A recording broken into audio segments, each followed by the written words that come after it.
أعوذ بالله من الشيطان الرجيم بسم الله الرحمن الرحيم فكذبوه فنجيناه ومن معه في الفلك وجعلناهم خلائف وأغرقنا الذين كذبوا بآياتنا فانظر كيف كان عاقبة المنذرين.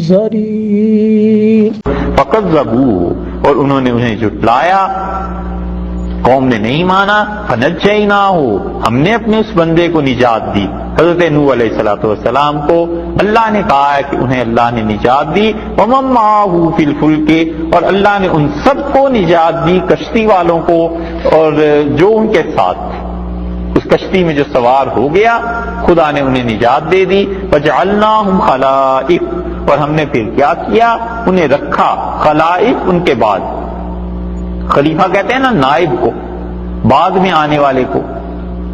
تو ان کو قائم کیا جو ان کے بعد آئے، یعنی انسانی نسل پھر ان کے جو باقی لوگ تھے ان سے چلی. اس کی تشریح پہلے گزر چکی ہے سورہ اعراف میں، اور کچھ چیزیں آگے سورہ ہود میں بھی آئیں گے. کس سے بار بار اب آئیں گے، اور جتنی تشریح ایک بار ہو جائے گی بس وہ کافی. وَأَغْرَقْنَا الَّذِينَ، اور اللہ نے فرمایا ہم نے ڈبو دیا ان لوگوں کو، كَذَّبُوا بِآيَاتِنَا، جنہوں نے ہماری نشانیوں کا رد کیا، جنہوں نے جھٹلایا ہماری نشانیوں. آپ کو اگر یاد ہو، اور ہے یہ بڑے کام کی بات، آپ سے اس وقت بھی عرض کیا تھا، اس کو کوئی دوبارہ سنے نا کسی قرآن پاک کی اس تفسیر کو، تو بڑی نیکی اور خوبی کا کام یہ ہے کہ وہ ان سارے مقامات کو الگ کر لے. آپ کو اگر خیال ہو تو ہم نے آپ سے کہا تھا کہ قرآن جگہ جگہ پر کئی مقامات پر رد کرتا جاتا ہے بغیر کچھ بولے، بغیر کچھ کہے بائبل کا. یاد ہے؟ اس کی مثالیں دی تھی نا کہ قرآن ایک بات کر دیتا ہے. اگر آدمی کے ذہن میں یہ نہ ہو کہ بائبل میں کیا ہے، پچھلی کتابوں میں کیا ہے، اس وقت کیا نظریات لوگوں کے تھے، تو پھر وہ آیت سمجھ بھی زیادہ نہیں آتی. اس میں اللہ نے بائبل کا رد کیا، اور وہ اس طرح سے ہے کہ اللہ تعالیٰ نے یہ کیوں الفاظ بڑھائے ہیں کہ کذبوا واغرقنا الذین. یہ بھی ہو سکتا تھا اغرقنا الذین، ہم نے غرق کیا ان لوگوں کو جنہوں نے کفر کیا. یہ کیوں کہا ہے کہ کذبوا بآیاتنا، جنہوں نے ہماری نشانیوں کو جھٹلایا ہم نے انہیں غرق کر دیا. بائبل میں پیدائش کے باب میں جا کے تصریحات آپ پڑھ لیجئے گا، دو چیزیں بائبل میں آئیں. ایک تو انہوں نے کہا ہے کہ خدا بڑا ہی پچھتایا، والعیاذ باللہ، خدا ایسے کام ہی نہیں کرتا کہ وہ پچھتایا کرے.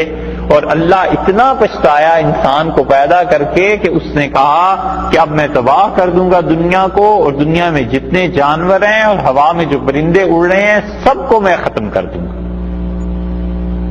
پھر اس کی تفصیل لکھی ہوئی ہے، اسے پڑھ لیجئے گا. اللہ نے کہا ایسے نہیں، الذین کذبوا بآیاتنا، جنہوں نے ہماری نشانیوں کو جھٹلایا تھا بس انہیں ہم نے تباہ کیا ہے. پرندوں کا کیا قصور اور جانوروں کا کیا قصور ہے؟ اس آیا خیال؟ بائبل کی عبارت کے ساتھ شاید کو جب ملائیں گے پھر قدر آتی ہے ان دو لفظوں کی کہ کذبوا بآیاتنا، ہم نے تباہ کیا، غرق کیا، ڈبو دیا ان کو جنہوں نے ہماری نشانیوں کو جھٹلایا. وہ کتنے لوگ تھے، کہاں تھے اس وقت؟ ایک تو رائے یہ ہے، حضرت نوح علیہ السلام کا طوفان جو ہے اس کی تفصیل تو 12ویں پارے کے آغاز میں، اس کے فوراً بعد سورہ ہود آ رہی. لیکن مختصر سی بات یہ ہے کہ پورے مفسرین اس بات پر بحث کرتے ہیں کہ وہ کہتے ہیں یہ سیلاب عالمگیر تھا، پوری دنیا میں آیا تھا یا کوئی مخصوص خطہ تھا. اور محققین مسلمانوں میں اس طرف گئے ہیں بہت سے کہ وہ کہتے ہیں صرف دجلہ اور فرات کے درمیان کو جو علاقہ ہے 100 میل تقریباً چوڑا اور 400 میل لمبا علاقہ ہے، صرف اس میں یہ سیلاب آیا تھا اور دنیا میں نہیں آیا. اور صاحب الروانی نے لکھا ہے کہ چین اور اس قسم کے جو علاقے ادھر کے ہیں وہ سارے اس سیلاب کی نفی کرتے ہیں، یعنی ان کے ہاں اس سیلاب کے اثرات نہیں پہنچے تھے، کیونکہ اس وقت پہ وہ کہتے ہیں کہ یہ دنیا میں بس اتنا ہی خطہ نوح علیہ السلام کا تھا، ان کی نبوت عالمگیر نہیں تھی. حضرت نوح علیہ السلام پوری دنیا کی طرف تو نبی نہیں بنا کے بھیجے گئے تھے، وہ تو ایک خاص قوم کی طرف تھے. اور بعض حضرات نے اس رائے کو اس طرح بھی بیان کیا ہے کہ وہ کہتے ہیں کہ آدم علیہ السلام سے نوح علیہ السلام تک کل 10-15 پشتیں بس اتنی گزری تھیں، تو ایک خاندان جو ایک خاتون اور ایک ان کے شوہر سے شروع ہوا ہے، وہ آدمی تھے ہی کل کتنے 10 پشتیں جو گزری ہیں، اس خاندان پہ آگے فردر کتنی آبادی ہوئی ہوگی؟ تو وہ کہتے ہیں جتنی بھی آبادی دنیا میں تھی وہ دجلہ اور فرات کے درمیان تھی، اور اس طوفان نے بس اسی آبادی کو ختم کیا ہے سوائے ان کے جو نوح علیہ السلام کے ساتھ شریک ہو گئے۔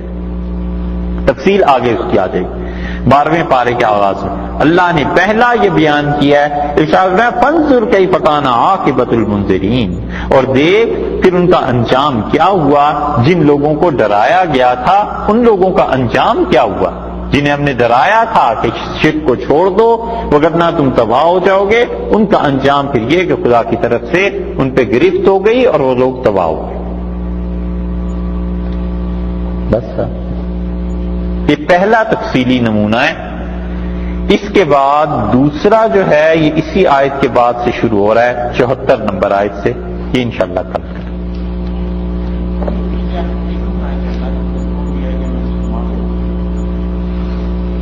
میں پابند ہوں اس چیز کا کہ مسلمان رہوں، یعنی تم جو میرے متعلق توقع لگائے بیٹھے ہو کہ میں کسی وقت تمہاری چکر میں آ جاؤں شرک میں، ان چیزوں میں ہرگز نہیں ہو سکتا ہے۔ ہاں کل سے مراد بھائی ویسے جمعے کے اتوار کی چھٹی کر کے کرو گے کیا؟ میں ویسے ہی پوچھتا ہوں کہ کرنا کیا ہے؟ رات کو 8 بجے کون سی ایسی مصروفیت ہے؟ کل تو چلیے چھٹی کر لیتے ہیں انشاءاللہ، یہ ٹاپی تو آپ لے لیں، لیکن اس کے بعد آئندہ سنڈے کو کیوں چھٹی کرنی ہے؟ کام تو دن میں ہی ہوتے ہیں نا سارے۔ ٹھیک ہے۔